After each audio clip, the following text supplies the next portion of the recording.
ko para sa akong pamilya. Nahatagan ako sila og maayong kahimtang. Apan late na nako na-realize nga wala man din ako nabinlan ang akong kaugalingon.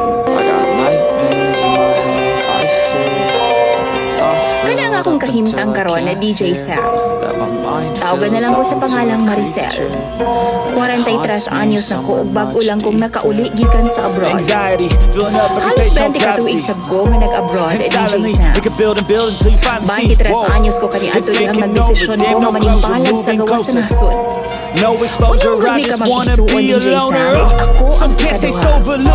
Ako maguwang naminyo po dayon. Mang wala na siya chance na makalambo pa bisan gamay ang among pamilya. Kay nung ko sa una DJ Sam, magbildi lang intawon mig asip og maglisod mig kaon kaduha or katulo sa usa ka adlaw. Naapagani panahon nga permi na lang lagot mo ang among ginakaon sa tibuok tuig. Ana ni kalisod. Ug mao na ang rason na DJ Sam nga naningkamot ko nga maka-abroad. Kay gusto na akong mabati po sa akong mga manghod ang kaharuhay bisan pa man sa ginagmay lang ang pamaagi. Tuod man nag-abroad ko. Nagtikid ko para sa akong sarili. Kay gibuhos na ako ang tanan sa akong pamilya. Gusto po na akong makatila o kaharuhay nga akong mga ginikanan o mga manghod DJ Sam. Napa-eskwela na ako noon sila. Nasiminaan ako ang tarong o napakaon ang tarong. Sunod sa halos 20 ka tuig DJ Sam, wakid ko'y napunda sa akong kaugalingon. Tungod kay gusto na akong buhong ang akong pamilya matagbulan. Proud ko sa akong sarili. Kaya nakahuman ako o eskwela ang ako matulog ka mga manghod nga minahutay sa pag-uong. Nakatabang ko sa akong mga pag-umangkon o makahatag ko sa ilahang mga luho. Buta, nawa na mo na experience kani ato DJ Sam. Happy ko nga nakatabang o magkahatag sa akong mga paryente matag panahon nga mamarayag sila, pambayad sa ilang kuryente, tubig, o uban pang mga panginahanglanon. Year 2021, nihangyo ang akong mama nga mag-Siargao daw sila. Kauban ang iyaha mga kumari nga mga silingan na pud namo og paryente. Regalo na lang po daw nako para sa iyahang ika-67 nga birthday. Duwa-duwa ko ato nga time DJ Sam. Kay wa ko ika-afford sa 150,000 pesos na gipangayo niya nga budget. Apan wa siya mikontak nako tulog sa semana. Mao nga bala ka po. Naibawa na lang nako sa kung manghod ginamluod ay si mama. Kaya ako amo siyang ibalibaran. Tungod niya ito, gichat dahil nako siya o giingnan na magpadaan ako para sa iyang pag-birthday. Uban ang iyahang mga kumare. Nisugot na ko nga mag-Siargao sila. Og ako'y mo sponsor. Abdi kaayo siya nga naka-video call na ako DJ Sam og nagpasalamat dayon. Year 2022.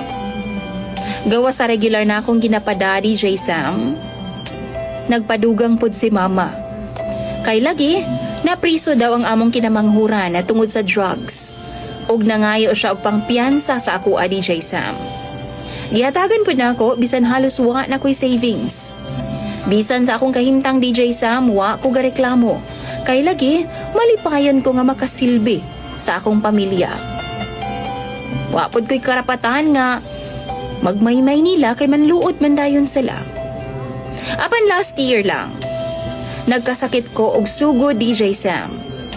Gipa-check up ko sa akong amo og naa daw nakita nga gasgas sa akong baga. Naaraman ay tambal pero kinahanglan una nga mag-rest ko og taas nga higayon. Maunang gipapauli lang una ko last month dinhi sa Pilipinas. Pag-abot na ako sa Pilipinas DJ Sam, naabda na ako ang akong pamilya nga nagkaguliyang lang. Akong manghod nag-inom, kauban ang iyang mga bangag pud siguro nga mga barkada. Akong mama nagsugal, nagtong-its, og karon pagani ko kahibaw nga nahimo naman di ay ning sugalan ang among panimalay. Nakurat si mama sa akong pag-abot DJ Sam og gisultihan nako siya sa rason.